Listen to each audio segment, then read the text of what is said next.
2 2 2026 இன்றைய விடியலில் Iran America தொடர்பான இறுதியாக கிடைக்கப்பெற்ற சில செய்திகளை தருகின்றேன். அமெரிக்கா மற்றும் ஈரான் இடையிலான பதட்டம் இன்று, அதாவது February 2, 2026 இன்று உச்சகட்டத்தை எட்டியுள்ளது. ஈரானின் உச்ச தலைவர் ஆயத்துல்லா அலி காமனி, அமெரிக்கா ஈரான் மீது தாக்குதல் நடத்தினால் அது வெறும் இரு நாடுகளுக்கிடையிலான போராக இருக்காது, மாறாக ஒட்டுமொத்த மத்திய கிழக்கு பிராந்தியத்தையுமே உள்ளடக்கிய பெரும் போராக, ரீஜனல் போராக வெடிக்கும் என இன்று கடும் எச்சரிக்கை விடுத்துள்ளார். அமெரிக்காவின் போர்க்கப்பல்கள் மற்றும் போர் விமானங்களின் அச்சுறுத்தல்களுக்கு ஈரான் அஞ்சாது என்றும் அவர் தெரிவித்துள்ளார்.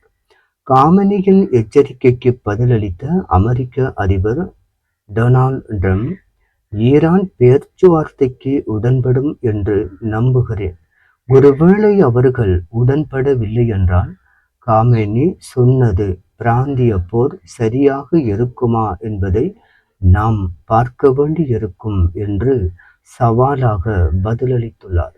அதே நேரம் ஈரானுடன் ஒரு ராஜதந்திர ஒப்பந்தத்தை, டீல் ஒன்றை ஏற்படுத்த தாங்கள் விரும்புவதாகவும் அவர் குறிப்பிட்டுள்ளார்.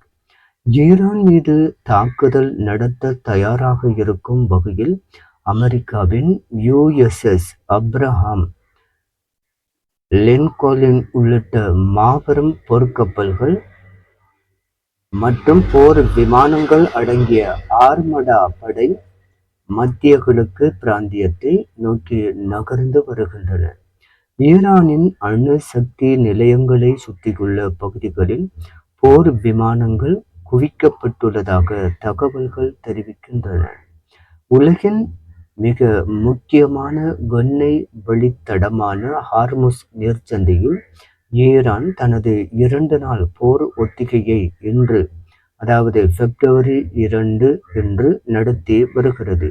இதில் நேரடி துப்பாக்கிச்சூடு மற்றும் ஏவுகணை சோதனைகள் நடைபெறுவதால் வணிக கப்பல்களுக்கு பெரும் ஆபத்து நிலவுவதாக அமெரிக்க இராணுவத்தின் சென்ட்ரல் கமாண்ட் எச்சரித்துள்ளது. ஒருபுறம் போர் பதட்டம் நிலவினாலும் கத்தார், சவுதி அரேபியா மற்றும் துருக்கி ஆகிய நாடுகள் போரை தவிர்க்க ஈரானுக்கும் அமெரிக்காவுக்கும் இடையே ரகசியமாக பேச்சுவார்த்தை நடத்தி வருகின்றன. ஈரான் மிகவும் தீவிரமாக பேசி வருகிறது என்று ட்ரம்ப் ஒரு குறிப்பில் குறிப்பிட்டுள்ளார். போர் ஏற்படுமா அல்லது பேச்சுவார்த்தையில் சுமூக முடிவு எட்டப்படுமா என்பது இன்னும் சில நாட்களில் தெரிந்துவிடும்.